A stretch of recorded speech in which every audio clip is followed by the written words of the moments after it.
maybe my best one so far. It felt right. I think that our high-dollar studio probably had more to do with that. The acoustics in this place are phenomenal. Yeah. Well, it was just really crisp and clean, and it was short and to the point. I thought that, the execution was elite, for sure. I did see where at least last week, because I listened on a different platform, but I think at least last week I saw where you kept the clap in. Mm-hmm. Yeah, I like that. Yeah, I like that. Gives a little context to what's happening when we get kicked off. I appreciate it. Yeah. What's been going on with you, brother? Man, life is good. Things are good. Like I said, baseball season. The weather doesn't know that it's baseball season, right? No, it doesn't. And so it's very cold. And so last night we were in Sturgeon playing a ball game, and they decided to have the varsity first and then the JV second because they were scared of rain the day before, but it changed. And so those games were extremely cold. So it's really not baseball season, but it is baseball season, so we get to enjoy that. I enjoy baseball season for a lot of reasons. I really enjoy watching Mangum's team right now because I've coached all those boys.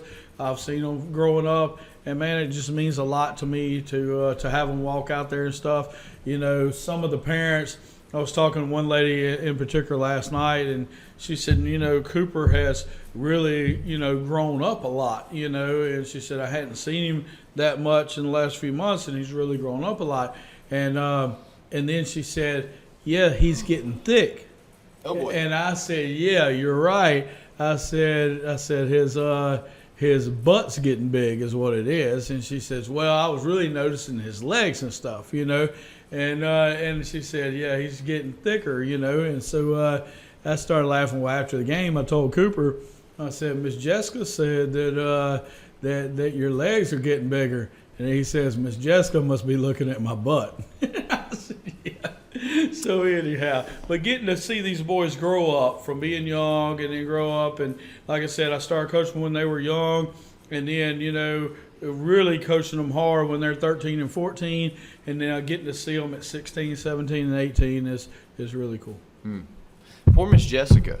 Yeah. She just got raked through the coals on her, potential life-altering mistake. Now Well, that nobody knows who Miss Jessica is. So. is out there for the – wow, that's tough.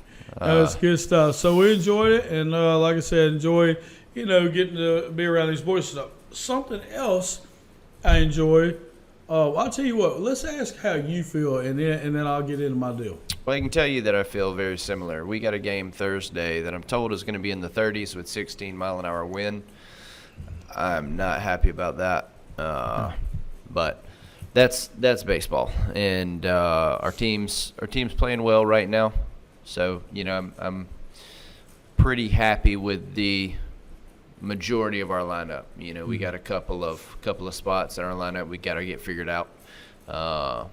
Or we got to figure out some other ways to manufacture runs from that part of our lineup. And so we'll get it figured out, though. We're early. We're 4 games into a 34-game season, so we'll definitely experiment with some things. But outside of that, life's going really well. I've been able to spend some more time with my wife and kiddos and things like that, and that's been really great. We actually made a trip to go see some of my family yesterday and spent some time down there with them. We don't get to see them a whole lot, and that was a lot of fun. My kids really enjoyed interacting with them.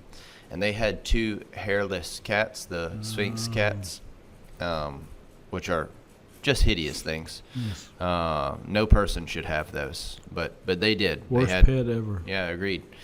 They had 2 of them, and unfortunately it was something that my kids really enjoyed. We do not have a cat. We will not have a cat. If someone bought us a cat, I will get rid of the cat. Just want to make that clear to anyone who might be listening. Yeah, because every time you say something on here, people buy it for you. Yeah, it does, So, it does seem to go that way. And so, if you get us a cat, it will be a waste of your time, effort, and possibly finances. So don't do that. But I've really, really enjoyed getting to spend some more time with them in the midst of what has been an extremely busy season of life for both of us, you and I mean, and that's been good. It's been good. Yeah, a family having 2 hairless cats means 2 things. Number one, they got too much money because those things are like $1,500, $2,000 a piece. Are they really? Yeah, extremely high. Well, in fact, one of my friends is still paying for it right now on a credit card, and the cat's dead.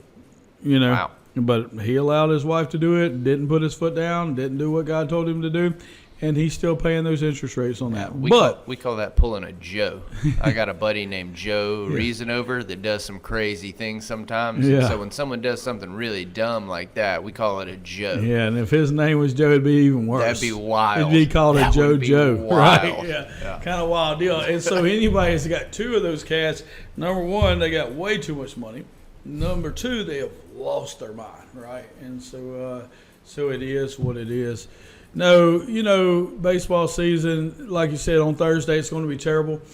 But last night, I was so proud of my son for underachieving because they're only carrying the varsity to the game on Thursday. Mm-hmm. And I was so happy that I don't have to go to Cedar Creek on Thursday in the Trialtic tournament and watch him play because my son will not be playing because he's not made the varsity team. I mean, I was so happy about that. And so while other people were really upset about things going on, I was so happy about that because, that nobody should play in that kind of weather. In fact, somebody just texted me and said, hey, y'all got the car wash open today? Are y'all washing cars today? And I said, so today's Wednesday, right? Mm-hmm. And it's freezing. And I said, well, we are for you, just being funny. And she goes, yeah, right. And she goes, you better not have those guys up here right now. And then somebody else goes, hey, I just drove by and the car wash is open. That's not cool. And I'm like, whatever. So I told Brad he might have to bring them home just because we're receiving hate from people knowing that we got guys at the car wash. It doesn't take a lot nowadays for people to send hate mail and hate messages. Very, very fragile. In other baseball news, because I know that that's what you guys come here for,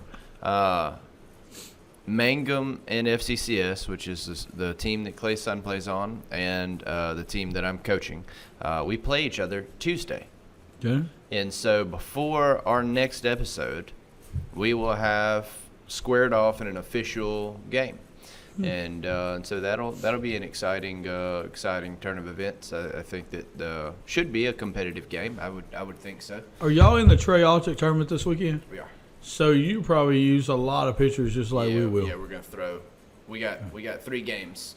Yeah. And so we'll be thin. So a lot of it will just depend on who pitches on Tuesday. Yeah, who's left. And our game Thursday is our weakest of the 3 games. And so more than likely who's fresh Tuesday will be our I don't want to say lesser arms, but the lower velocity arms that we have, some of our younger arms, because we'll throw them tomorrow because we shouldn't need them.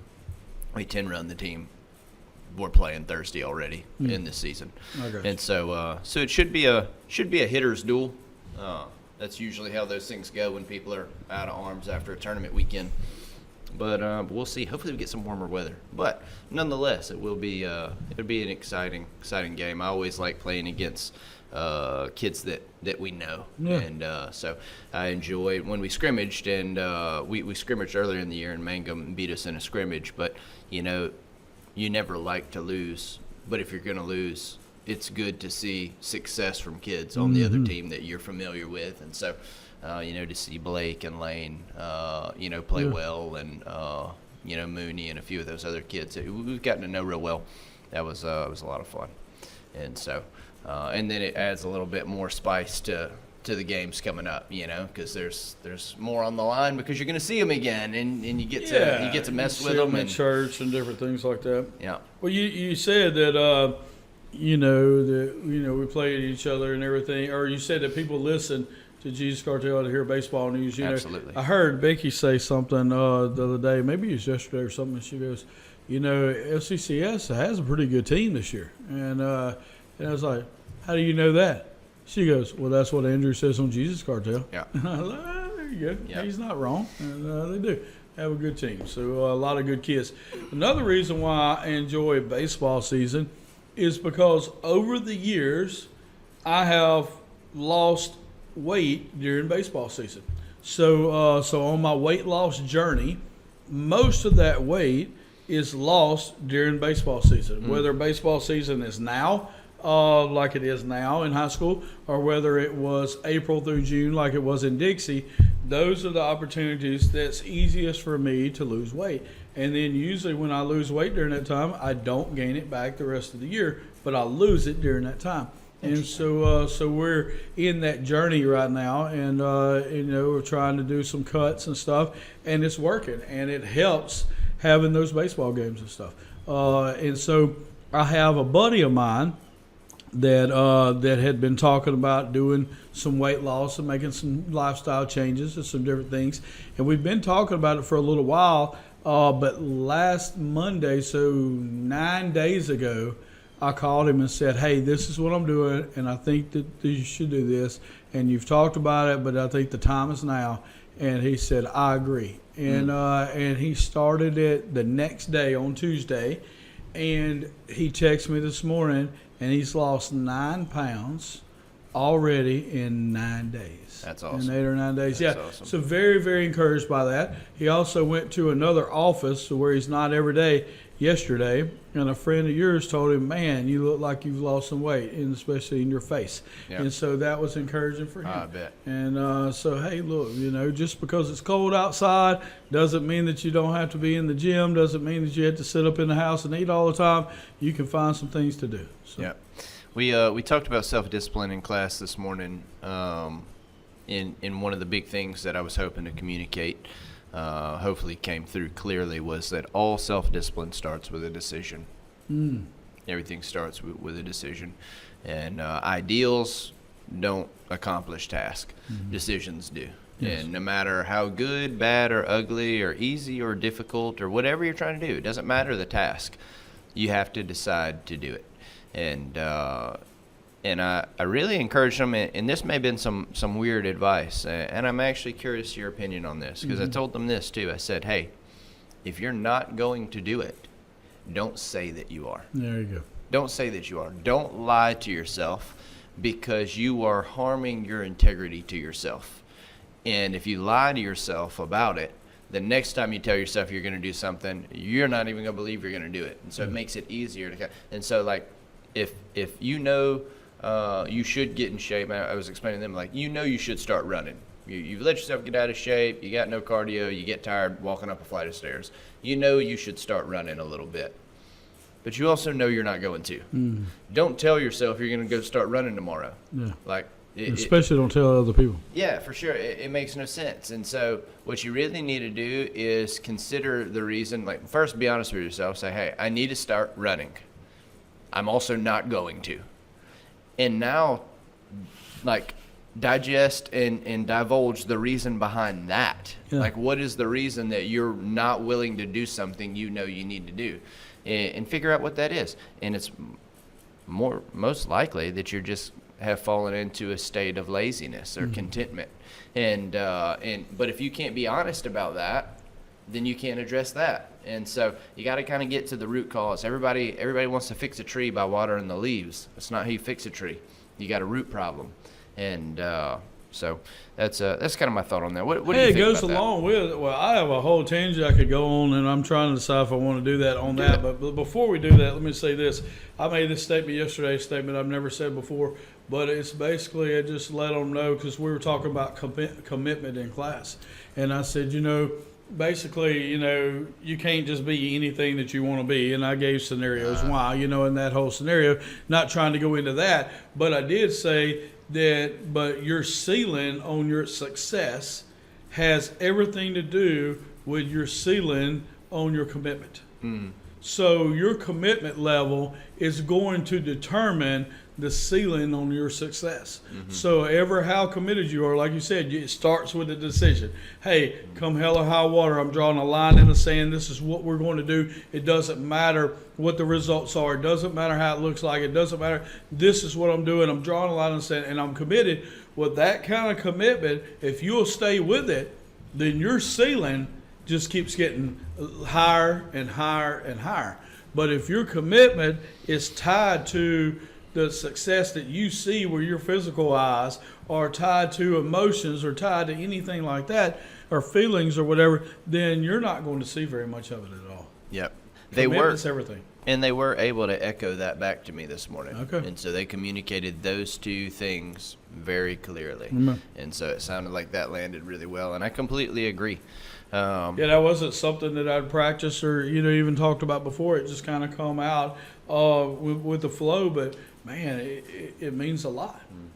I enjoy challenging thoughts and ideals very much. And even if I don't necessarily agree with whatever the position is, I still enjoy the conversation because if we take two different positions on something, me having to defend my position is going to make me more educated on my position. And so when I first heard them say that this morning, I didn't know whether or not I agreed yet. Mm-hmm. I don't think I've ever heard anyone just say it that blatantly. Right. But I was like, well, what did y'all learn yesterday? And someone said, you can't be whatever you want to be. I said, can't? And he goes, yes, can't. And I was like, do tell, And so, no, it was Did really they use good. any of the scenarios? They didn't get into a lot of specifics, Okay. but they did talk about the commitment level, Okay. and they didn't use the word ceiling, but they alluded to the commitment and that basically. No, I being used the all three of capacity. my kids Mm-hmm. in there. Annalise is one of the most brilliant people that I've ever met, but she gets queasy and passes out when she sees blood and stuff. So I did not know she that. can't be a doctor. Really? She's smart enough to be a doctor, but you go put an IV in her arm or whatever, and she's out. And Elena loves singing more than anybody in the world. Would love to try out for American Idol. Can't carry a tune no matter what in anything. Always singing in the key of F. She's not going to be able to be an American Idol singer no matter how many voice lessons she Did you gets. say key of if? Key of F. Yeah, you never heard of that one. And Cooper, he's never going to be an NBA basketball player. He's 5'8" and white. It is what it is. He's not going to be able to do those things. He's not the one white boy that can jump across the car and dunk. He could win a dunk contest. But that guy right there doesn't even have an NBA contract. He made more money through the dunk competitions than he has playing in the NBA in 3 years. And he's won 3 dunk competitions in a row. I mean, that's crazy. Yeah, You know what I'm it's pretty saying? wild. It's pretty wild. And so you can't be anything that you want to be, but you can be everything that God's called you to be. God didn't call them to be those things. Sure. He called them to be other things, and He is equipping them 100% to do what He has called them to do. But, and I'm going to say this, and somebody's going to send me an ugly letter, but it is what it is. Even if God's called them to do it, if they're not committed to it, it's not going to happen. Yeah. They That's got to good. commit to it. That's good. People go back and forth on, I don't want to say the involvement of God, but just kind of like how hands-on God is in the daily everything. Like if I pick up this Coke can right now and it spilled, is it because God knocked it out of my hand? Like people get really weird about a lot of stuff like that. And the reality is what we understand is that God has the capability to control everything. But He has made the decision not to for a time. Amen. And it's a brief amount of time. Amen. His life is a vapor. Right? It is a very small amount of time that God is allowing creation to kind of play itself out because He's not in time. Only we are. That's right. And so we're talking about a millisecond in the span of eternity that God is allowing these things to play out. And so for a lot of people, they have a hard time understanding that God is not master puppeteering every step, every move, every breath, every step, because I don't know if there's like a comfort there. Because to me it makes me more uncomfortable, Right. Because there's so much negative that we're dealing with, and so if God is master puppeteering every move, and you see all this like horrible stuff that's happening, it's like that doesn't give me comfort. But there are certain like individual moments that people suffer through, and they kind of weirdly find comfort in some of those places. And I don't know. I know this. I know that we have really, as a society, shucked our responsibility and really tried to just All the shove time. this onto him. It's like, hey, it didn't happen because it wasn't God's plan. And Yeah. it's like, no, it didn't happen because you didn't show up to work on time. So when the promotion came available, they gave it to the person who is dependable.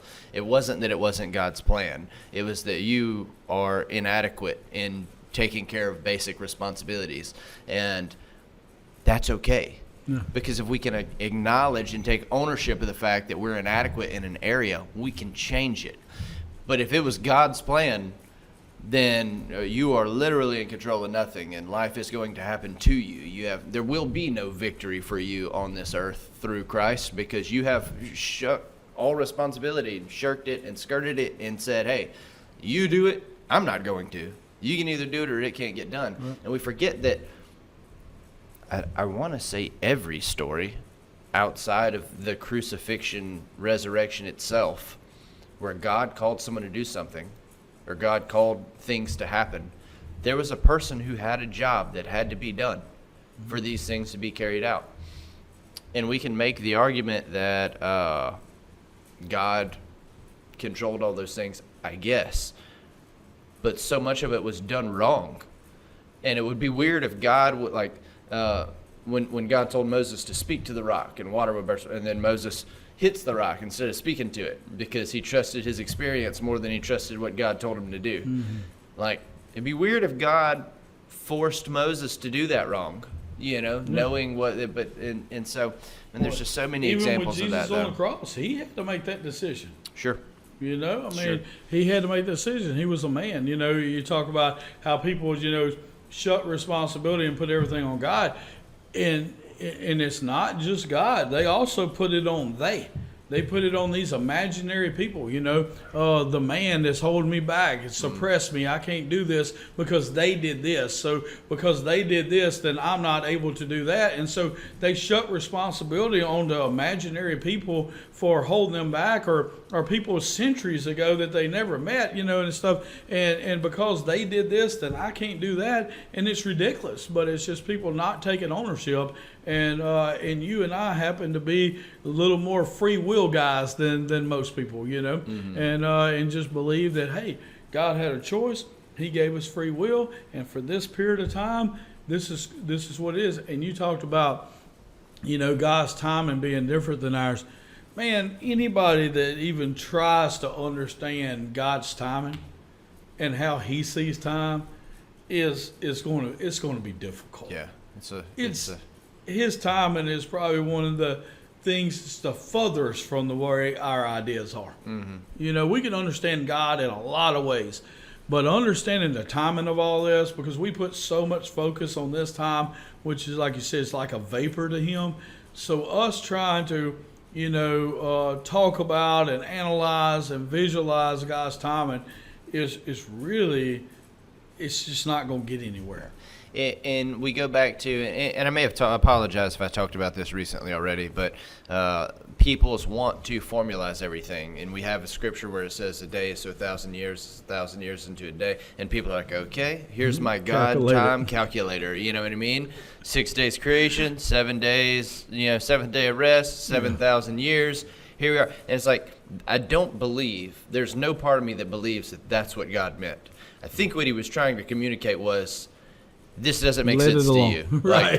Like you're not going to grab this. You know what I mean? Like, well, time for me is wholly different, And so the short of it all is that's kind of a fruitless venture to try to take on. But when it comes to your responsibilities and doing things and things like that, man, that's a good thing. God, I enjoy having responsibilities. I enjoy being able to take things on. And look, I don't think what you're saying, and certainly not what I'm saying, is that we all start with an even slate, because we don't. Right. You know what I mean? I have a lot more opportunities than our friends in Africa do. Tons more. Tons more. Bishop Leopold Corte, we spent some time with in Uganda. We grew up very different. I had way more opportunity than he had. Now, he has grown to be an extremely successful man. And so even though I started with a lot of advantages, I did not stop him from being more successful than I am. Right. And dude, there are countless examples of that. I've got friends that grew up in different climates than I did, where I had way more advantage, and here they are. They have surpassed me in every way by human success. And then the opposite, equally true. Yeah. I have so many friends that started with every advantage in life and have squandered them, wasted them. And so I think that what you're trying to communicate, certainly what I'm trying to communicate in this moment, is there's always a reason. There's always a reason. There's always something to blame. Just don't. Yeah. Don't take Make the bait. a decision not to. Don't take the bait, man. That, like, if you buy into those ideals that somebody else is holding you down, you are creating a ceiling for yourself. That is another ceiling of belief that is going to stop you. But if you believe that despite whoever's effort may be trying to keep you down, that's not a ceiling for you, you can blow right through that thing. Yeah, no, I remember somebody in the office the other day, and I don't even remember what the topic was, but they said, but couldn't you justify that? And I was like, yeah. What's the fruit in that? Yeah. Yeah, sure, we can justify it all we want to, but what's the fruit in that? You know, and because he saw the situation as rational, and I'm not saying it wasn't rational. I'm not saying that it couldn't have been justified. I'm just saying, what's the fruit in that? Yeah. You know, hey, no, we need to take ownership, move forward. And but yeah, man, your commitment level, like you said, it starts with making a decision. This is where we are. And then, hey, stay with that decision. Where is your commitment level at? So, yeah, good stuff. Yep. So what an intro, dude. Yeah. So before we tie back into our no bad teams, only bad leaders, kind of continuation, I want to ask you this get to know you segment question. We've talked in a long time ago. I'm talking maybe first 10 episodes. Yeah. We had a conversation about if we could spend a day with anybody in history, who would it be? And I think that, and my memory is a little foggy, but I think that we both chose someone who is deceased. Okay. So I'm curious on the other side of that question. If you had to spend a day with somebody who is still here today, you get, 8 hours, you get a work day with them. Who would you pick? Who would be the person you'd So anybody in the entire world that's living right now, spend a day with them. Yep. Okay. What day?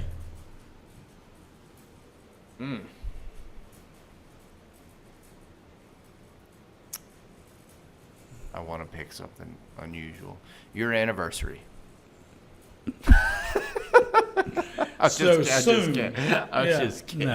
No. So you're just saying one day real soon? Yeah. Next Tuesday. Yeah. So Elon Musk. And here's why. Because right now he is in charge of doing one of the most incredible things in the history of our nation, and that is to find bad spending, to find unjust spending, and come up with ways to cut it out. And to me, before you can do great things, people want to spend money and buy this and buy that and everything. I think that the first thing you have to do is find out where we're wasting things at, where we're wasting, whether it's your time. We talk in time management all the time. One of the very first things in time management is analyze your day and see where you're wasting time, right? And then, hey, that's going to show you how much time we have to complete whatever we need to complete. Because you may say you don't have time with it, but until we analyze how much time we're wasting and willing to get rid of that, then we don't know how much time we have to spend on the project. Well, same way with money. I think Trump's doing a great job with getting Elon Musk to, head up this team of finding this absurd spending and where it's at so that we can see what we got to work with. Well, I would love to be a part of that. And I would love to pick his brain on that and to look at that and to help any way that I can, just because I think that is so cool to do it that way, to look at where the bad spending is first so that we can look at what we can do in the future. So being in on the foundation of that, picking his brain on that, talking about that, and maybe I feel like after 8 hours of spending time with him that he would probably have a spot for me to help with something like that. I think it's really cool. Yeah. Yeah. So that's who I would pick right now. If That's it was good. next Tuesday. That's good. Yeah. What about you, Andrew? I'm not sure, because there's a part of me, because we've been doing the show a long time now, and I genuinely can't remember what we talked about last week. Mm-hmm. The only thing that makes me remember is when I open up these notes. And, I talk to people about the podcast constantly, and they're always bringing up the last episode, and they're like, man, I really liked what you said. And I was like, You got to help remind me which one help we're me. at. Right? I have no clue. And so I say that, I preface that by saying there's a real possibility I said this last time. Okay. But this was like 2 years ago. Yeah. But it's if it is the same, it's still the same for a reason. But I would spend a day with Jocko Willink. Jocko is a renowned leader in the world, and he is widely renowned as possibly the greatest leader of men that we have in existence right now, just in terms of just intelligence, how to handle people, how to lead in difficult situations. He is a proven leader who has been in some of the most difficult situations a person can be in, led successfully. He is extremely humble in that he is very open with his failures, and he doesn't act like he's figured everything out. Like, he's very open with his failures and helping people grow through failures that he had and stuff like that. And so he's not like egomaniacal in a way where you can't really trust that he's as good as he is. You can tell he is by the fact that he's honest about his failures, and some of them colossal. And so that's one reason is just to glean from the leadership. Second reason is he's a big jiu-jitsu guy. Okay. Big hand-to-hand combat guy, and he's good. He's real good. Love to learn from a guy like that, that seasoned and that talented. Third, I'm not positive he's Christian. I'd love to have a day to pick his brain and plant some seeds. Yeah. Everything he teaches is fundamentally Christian, but he never talks about Jesus. And so I don't think it would be difficult for me in a day to make the parallels to help him understand what God did and how similar God of a role Jesus took to the way he describes for us as leaders to take in our companies, in our businesses. It would not be a far jump for him to see that that's like this perfect leadership model that he's got was discovered well before he wrote it down, and that it was utilized, thousands of years ago to save all of humanity, and I think that he would appreciate somebody that could articulate it in that way. I think there's something there. I'd love to have a day, to have an opportunity, because a guy like that has a lot of reach, and if he ever got on board, and I don't know for sure that he's not. I'm just telling you, I've probably listened to somewhere between 1,000 and 2,000 hours of the guy talking. I've never heard him share the gospel, and so that is kind of a statement in and of itself. And so it'd be worth my time. It'd be worth my time to give it a run. I like that. That's good. That's good. Both of our answers had to do with meeting people that we feel like are making a difference, that would allow us to help make a difference. Yeah. And I think that shows you something about us. Now, on a different note, I'll say this real quick. They asked a similar question at the Women's Center, at the Fresh Start Women's Center the other day in group. And they basically asked if you could spend a day with anybody, past, present, future, family member, dead one, dead, alive, famous person, whatever, who would it be? And most people picked a dead family member, somebody that had passed away in their family that, I wish I had one more day, type deal. And this one girl, not going to say her name, but she said that she would like to spend the day with Will Ferrell. She said because she feels like he would make her laugh. and she enjoyed hearing all of the other people talk about the loved ones and all that and everything. But at the moment, she felt like she just needed to laugh, and so she picked World Fair. So I thought that was pretty cool too. Yeah, no, I enjoy stuff like that. I think it's good. Again, stuff like that is very telling. You learn a lot about people through these kinds of conversations and those kind of answers, because you see what's valuable to them at the moment. And I'm not going to dissect her choice for the podcast, but I can tell you that my mind already has. Yeah. And there are some assumptions that are probably correct that I have about her based on that answer. And that's it's one of the neat things about just getting to know people. Right, and you take the ones that talked about that one more time with the loved ones. A lot of times that's because the last opportunity you had with them might have not been great. It might have been that you didn't spend enough time, or it wasn't great at the time, and so there's some guilt and shame and stuff. It may just be because you loved them so much you'd like to spend another day with them. I don't know. But there's a lot that you can read into that. So, get to know you 7 questions, the group questions that we do in IOP and the group and stuff. Oh, man, they all have a lot more significant meanings than just the general question. That's right. So back into our primary topic. And we started this episode last week. I think that we should be able to wrap it up today. Obviously, we could continue on, but I will feel probably pretty good about concluding this particular topic today, which is no bad teams, only bad leaders. And we kind of got into a good bit of different topics regarding it. There's really kind of 2 primary, but we started with recruiting, and that was, I would say, the bulk of the episode was the recruiting aspect of it, which is that good leaders attract good workers. They surround themselves with good people, and good people want to be around them. And in kind of the conclusion, on my end of that, if I was going to put a staple in it and call that section done for me, I would say, do you want to win or do you want credit? That's ultimately what it boils down to for me. You can win or you can get credit. It's hard to do both. If you're in a real competitive atmosphere. Now, if the atmosphere is not competitive, you might can get away with both. Yeah. But if you're in a competitive atmosphere of any kind, winning and getting credit are usually 2 things that work opposite one another. Did you have any last second? Good. Yeah, you feel good about that? That's good.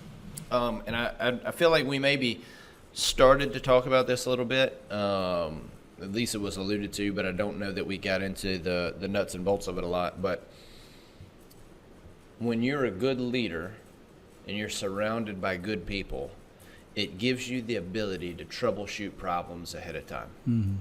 And that is something that is so key when it comes to teams, because you and I have talked about how we kind of start on opposite ends of things, and I'm more on the troubleshoot end. I'll let you kind of define yourself, but for me, if we set a goal, and let's make a random goal for us right now here at Fresh Start. Let's say we want to redo the whole building. That's something that we want to do. Well, here's where my mind starts. How much is this going to cost? Where's this money going to come from? What are we going to have to cut back on? I'm looking for are we going to have to cut? Is this going to cost us staff members? If we lose this staff member, is there a way that we can set them up to where they're still successful somewhere else? Or are they just taking a major hit? I start from everything that could go wrong, and I work backwards into the positive. I also think about, what does this do to our crews? Are our crews doing this? Are we having to pay somebody else to do this? Are we losing money elsewhere while this is happening? I look at the worst of the worst of the worst. What if we end up going bankrupt over this? What if we put all this money out there, go through a dry spell with clients for a while? There's some other things coming up in the near future that could affect some things for us.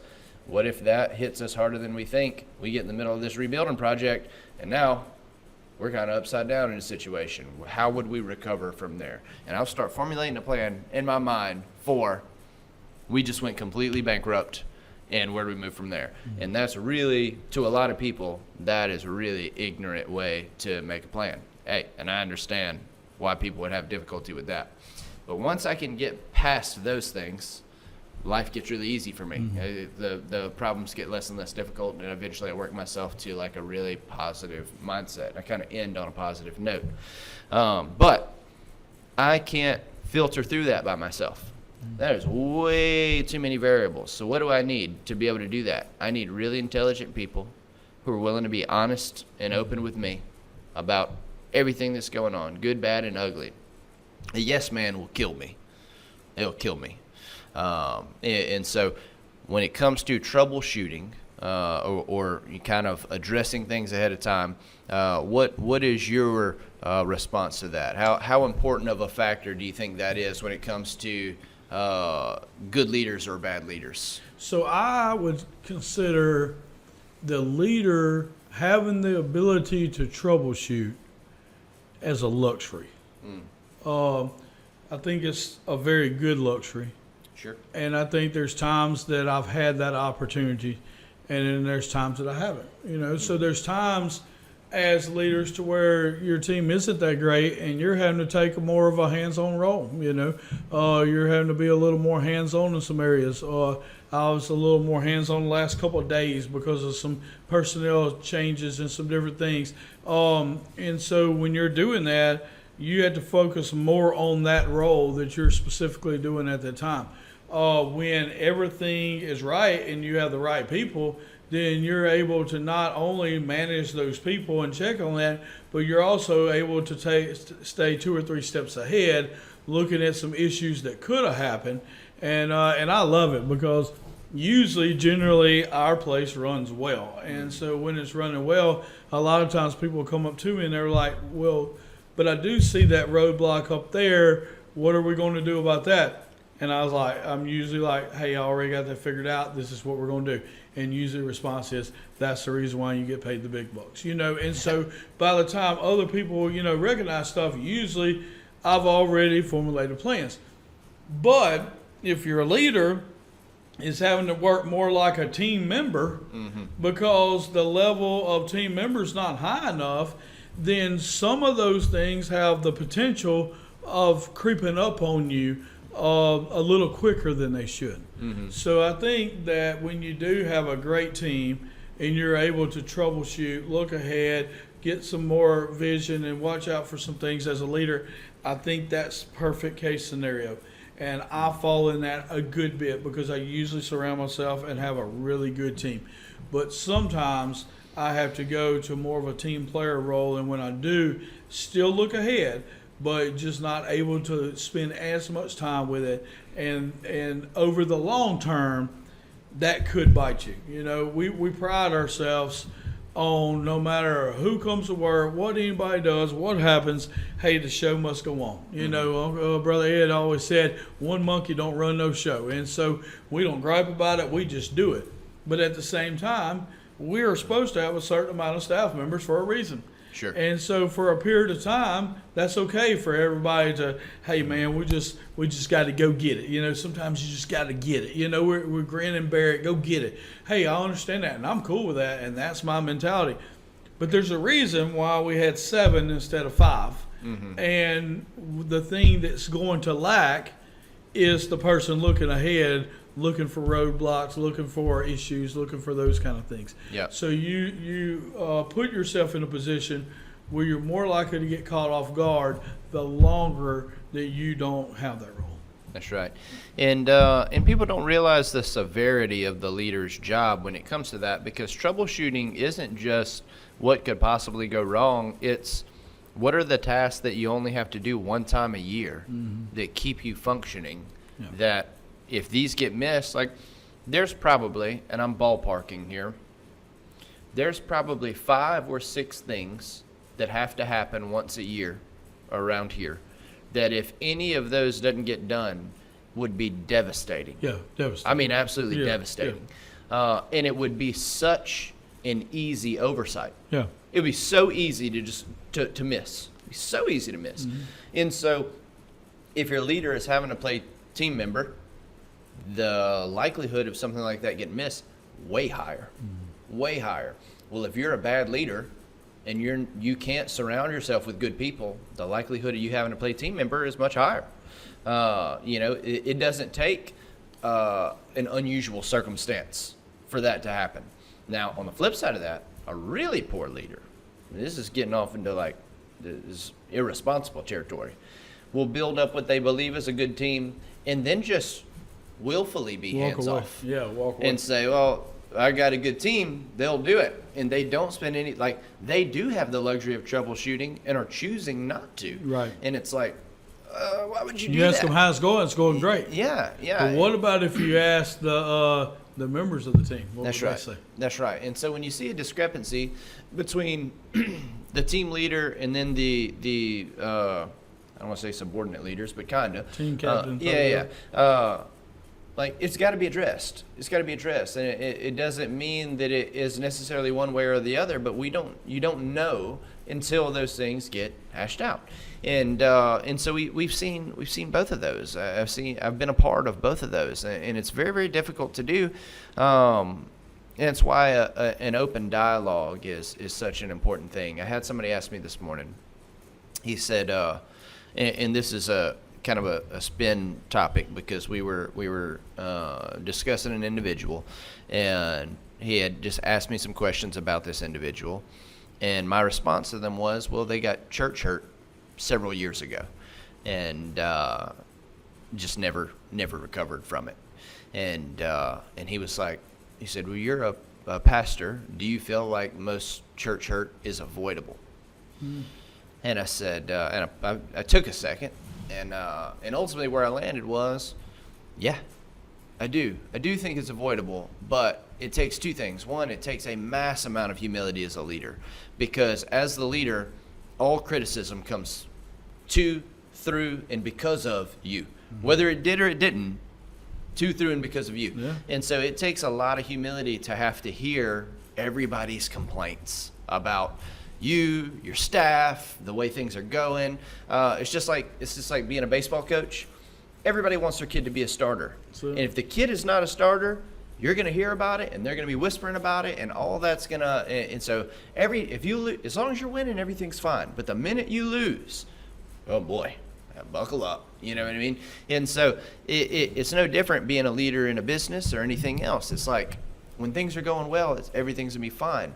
When things aren't going so well, you become the brunt of all criticism. And it takes so much humility to be able to hear it, keep a level head, and be able to maneuver through those challenges, the difficulties. And so that was the first thing. I said, yes. I said, but it requires unbelievable level of humility. It requires an unbelievable level of open dialogue between your people and you.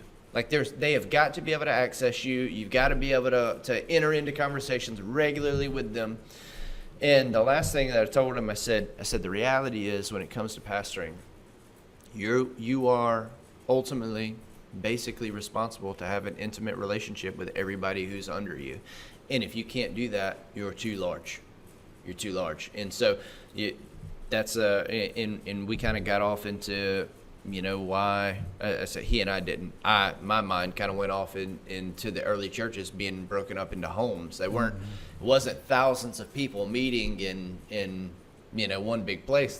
They were much smaller. It was much easier to achieve intimacy, and so the church would have been able to function at a much more effective level because of the level of intimacy with everybody. You would have been aware when things were happening, and man, that's just it's a major thing that we see today, all over in churches, in businesses, in families even. We see those intimate relationships. You know how many times I've heard of a family break up because the father/husband just stopped spending time with his wife and kids? Like just, hey, came home, sat on the couch, turned on the TV, and you do that on repeat long enough, you don't have a family anymore. Right. And it sucks to watch, but it is an unfortunate reality, and you can't blame the wife and kids for me sitting on the couch watching TV. Right. I don't care if they're not doing that was I had a responsibility there, and I wasn't upholding it. And so even if my kids didn't clean their room, and my wife if she's working a job, she wasn't making enough money or whatever, like none of that is the fact. The factor is I was the leader, and I failed to do what I was supposed to do. And that's Jocko's whole principle of extreme ownership is, if you're the leader, it's on you, brother. Right. Yeah. What are your thoughts? Well, I have several thoughts in some different areas. At first you were talking earlier kind of, about that, about, people, some leaders thinking, hey, I got a great team together. I can just, be hands off and go play golf or do something else. And, but they don't realize that the people under them that they're supposed to be leading now feel disconnect. They don't, some leaders think that, well, I stay hands off and that shows them how much I love and respect them and think they're doing a good job. Most people don't see it that way. They're working under a leader for a reason. They expect to be led, so you have a problem there. But I talked to a guy 2 days ago that is a bookkeeper for 2 different companies. And he said, well, actually, for transparency, he's a bookkeeper for one of my companies and for a different company. Mm-hmm. And I walked in and I said, hey, when you get a chance to talk to you, he said, hold on just a second, let me work on this. And he said, more service charges. And I said, service charges? And he goes, yeah, like bank fees. I said, so we're paying bank fees?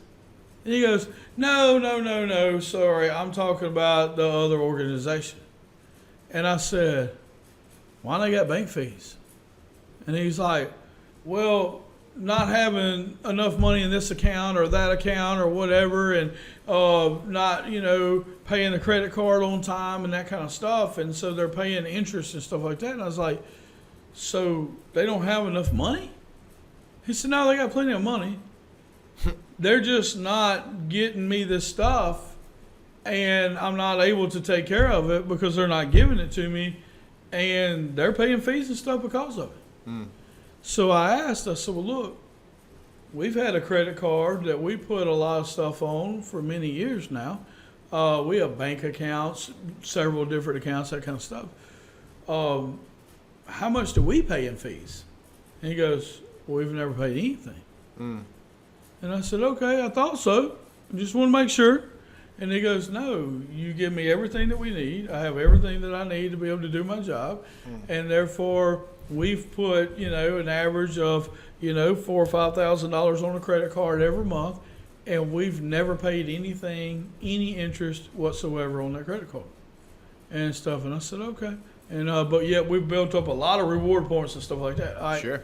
So this is the same bookkeeper trying to do the same job, but yet he's not allowed to do it the way he wants to do it in one place, and it's causing the organization problems. But it's because those ahead of him aren't giving him the information that he needs to do his job. Yeah. Now, in their mind, hey, we hire a bookkeeper, we let him do what he's going to do, and we don't tell him how to do his job, and we stay away from him, and da-da-da-da. But yet, he's not doing a good job. Mm-hmm. He's doing the best he can do based on what he's got to work with, but he feels defeated. Yeah. Because that's money that's just blown for no reason because of lack of communication. That's tough. And then he's got another organization that he's doing the same exact thing for, and he feels very rewarded because he has everything that he needs to do his job correctly, and he's checked on and accountable and made sure that things are working right, and it's not acceptable for us to pay fees. We don't have that in our budget. Yeah. We don't have budget to throw money out the window for no apparent reason, Sure. To me, that's insane, there's 2 ways to make money. There's make money and spend less.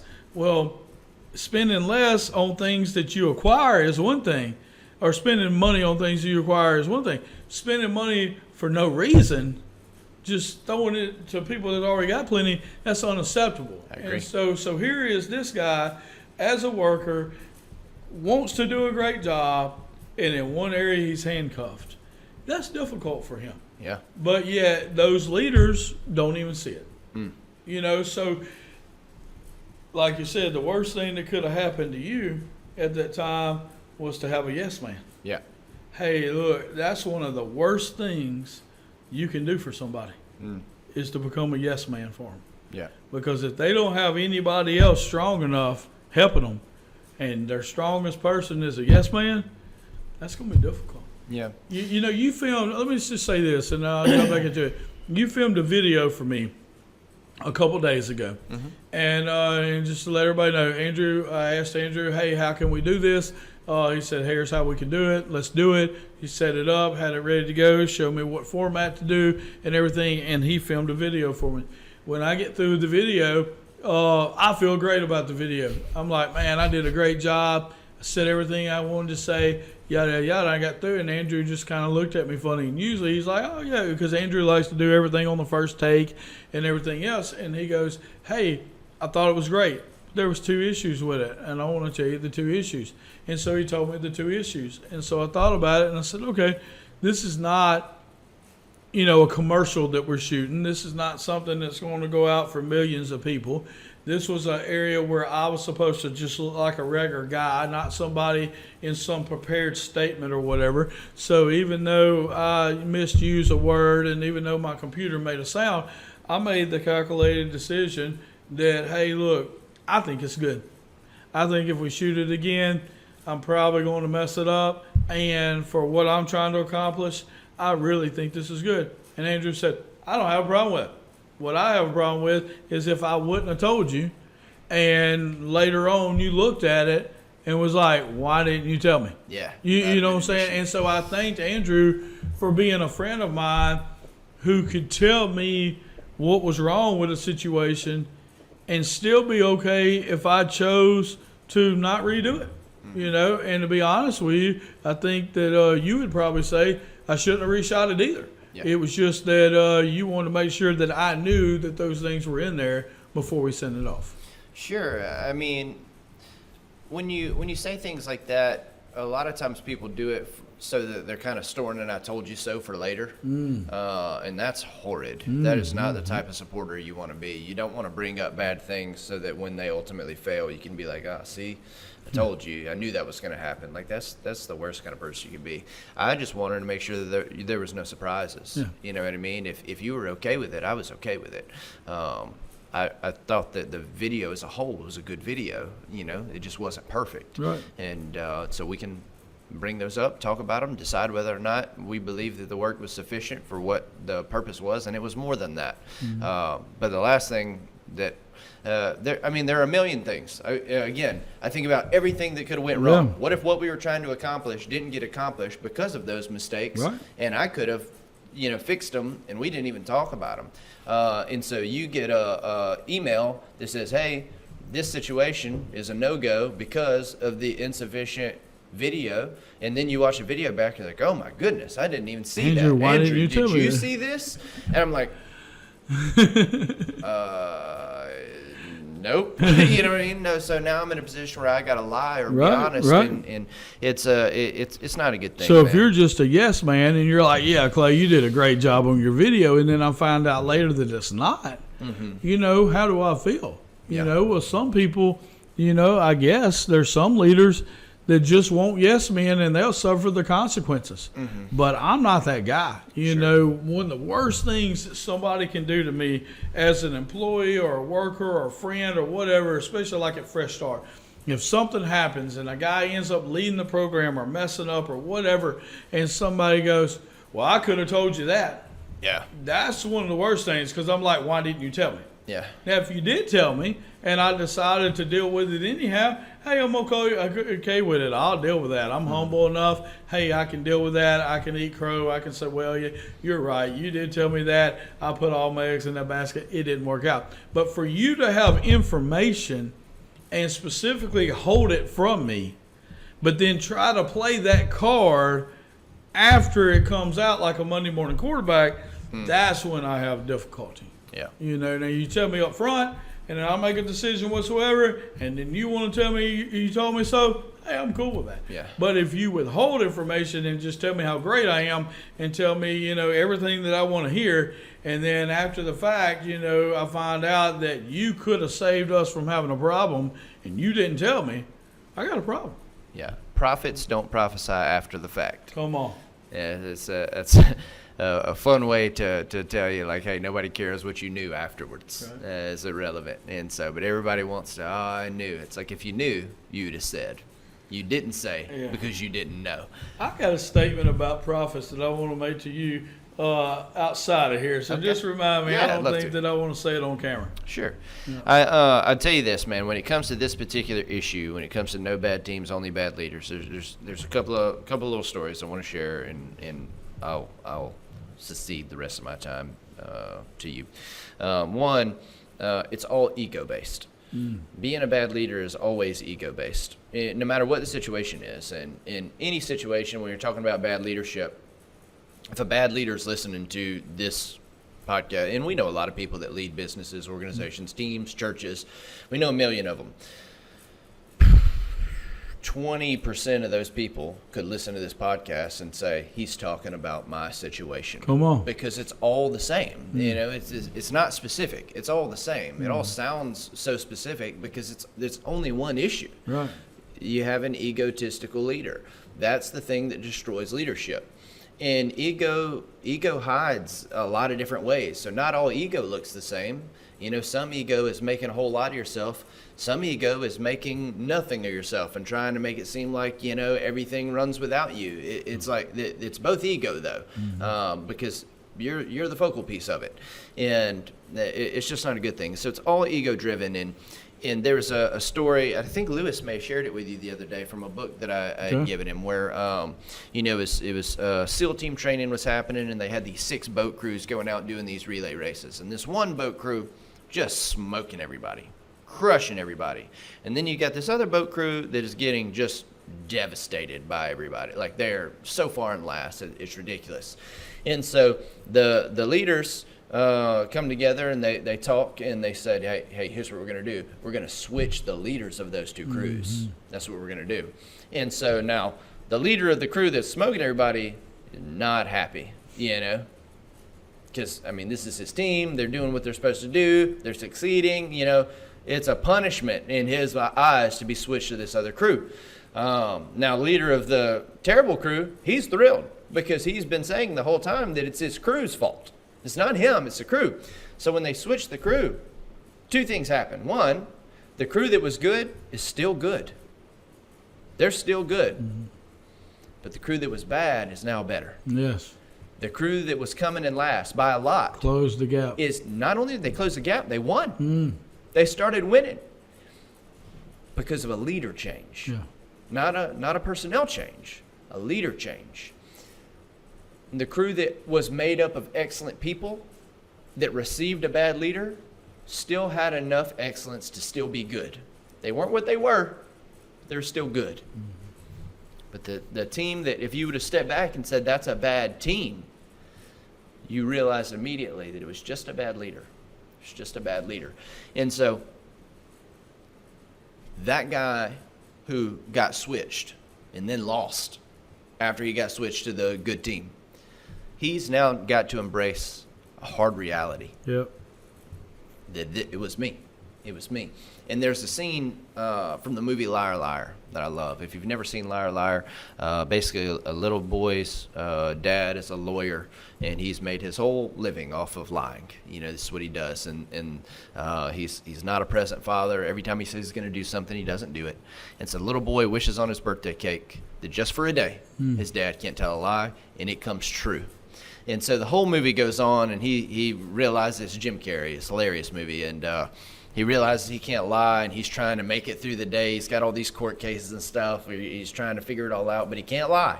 And so he's having a really hard time navigating through everything, and he gets in an argument with his ex-wife, I believe, at the time in the movie. He gets in an argument with her, and remember, he can't lie. And while they're in this heated argument, he just looks at her and he yells. He's yelling at her, and he goes, "I'm a bad father."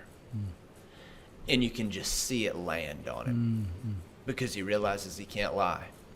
And for the first time, he recognizes, I'm a bad father. And that's what it took for him to pivot and change the course of action, is a true self-evaluation that he was lacking. That's what allowed him to pivot. Now, that's just a movie. But the reason it landed with so many people is because that's a reality. Is that so many times we're just not honest with ourselves. We'd rather live in this daydream that we're everything that we hope that we are. But the reality speaks just the opposite. You know, we can fancy ourselves great leaders if we want to. The proof is in the pudding. Like what does your team look like? You know, if it's not there, it's not there. Now look, just because you're a bad leader right now does not mean you have to be a bad leader forever. Sure. You can pivot and change in a heartbeat. All it takes is the humility to take ownership of the fact that I've made some mistakes here. I'm now course correcting. Take some humility. You may owe an apology or two. Like, that's normal. I can't tell you how many times in my life I have made bad leadership calls and had to go back, gather my guys together, and have an intimate, hey, look, this was my fault. I didn't see it at the time. This was my fault. I handled some things the way that at the time I thought was correct. I recognize now I botched this. This is not you guys. This is on me. And what happened, much to my surprise, was immediate restoration of trust. Immediate restoration of trust. It doesn't always happen that way, but that's the way that it happened with me. The guys recognizing my humility in that moment were like, okay, we're back on board. We're back on board. We can work with this, you know, because they knew at my core, I was good. At my core, I cared. At my core, I wanted what was best. I just lost sight of it for a minute. And as soon as they saw my sight get restored, they're like, this is the guy. This is the one that we wanted to serve with. You know, where has he been? He's back now.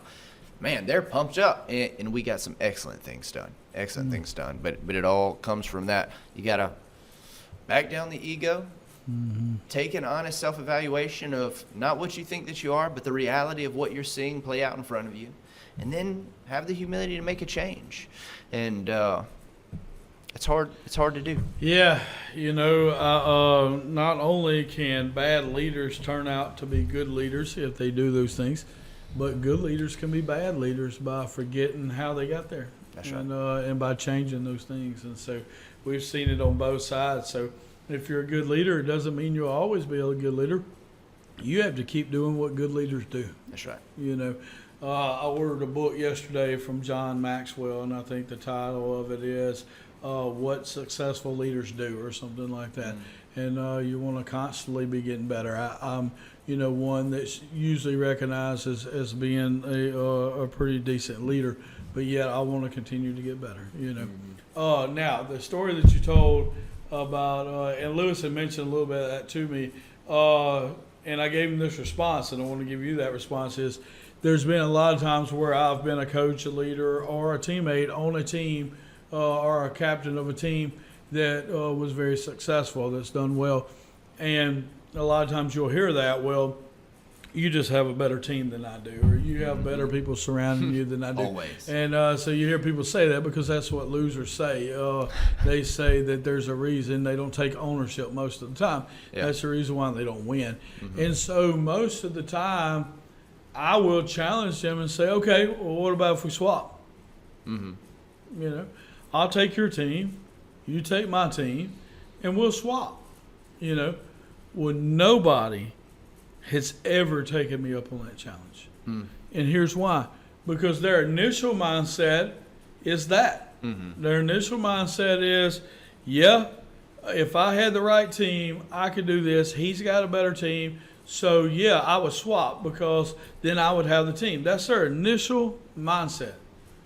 But then in the back of their mind, the doubt creeps in because they lost for a reason. They have a mindset of somebody that loses. And so then the doubt creeps in, wait, if I do manage that good team and he manages mine and he beats me then there is no going back and I can never lead again. So nobody's ever taken me up on that challenge because that's the mindset. And that's a shame. It's a shame. You know, I'm not saying that every good leader always has the best team. That's not what I'm saying. But I'm saying in that instance to where one team is dominant and another team is not, and you talk about changing leaders, this team, this leader doesn't always want to come manage this team. Not if that leader is going to come manage his. Yeah. He'd love, if that leader retires and moves on, he'd love, hey, I love to go manage, Nick Saban's Alabama team. But not if he's going to take my Washington team. Yeah. Or not if he's going to take this team over here. Yeah. If he retires, I want to take his team. But not if he takes mine. Yeah. I don't want to do that because then I really look bad, know. So anyhow, man, I've enjoyed this discussion. It's not a discussion that I've actually ever been a privilege to the last 2 weeks as far as, no bad teams, just bad leaders. I've enjoyed getting to talk about it. Yeah, it's the series of books, in which I talked about Jocko earlier. It's from one of Jocko's books, and it's a book that we went through a while back. We just skipped that particular heading for a while, and there's 3 books that are fantastic: Extreme Ownership, The Dichotomy of Leadership, and Leadership and Tactics. And that's just he also has a series of children's books that explain these principles in story form to kids and things like that. It's really, really brilliant series if you ever get a wild hair and want to check some of them out. But I'm good to go, man. You got anything else? No. I would want to, one last thing. I almost forgot. I was going to say at the beginning. I decided to say all this. And I have to know because I'm not sure. Okay. Which phrase have you heard more in the last 3 days? Papa 2 Chainz or Sexy Boy? Man, they're running a tight race right now. They're running a tight race. I really right feel now. like I'm winning. Yeah. And I do, but they are real tight. Yeah. And I think that a loser would say that I'm winning because my name is cooler than yours, but I really don't think that's the case.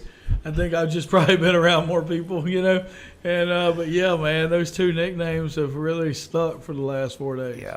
Yeah, we might have to get some T-shirts made with 2 chains hanging down from the. I could make that happen. If you would be interested in a Jesus Cartel shirt with 2 chains hanging down, let me know.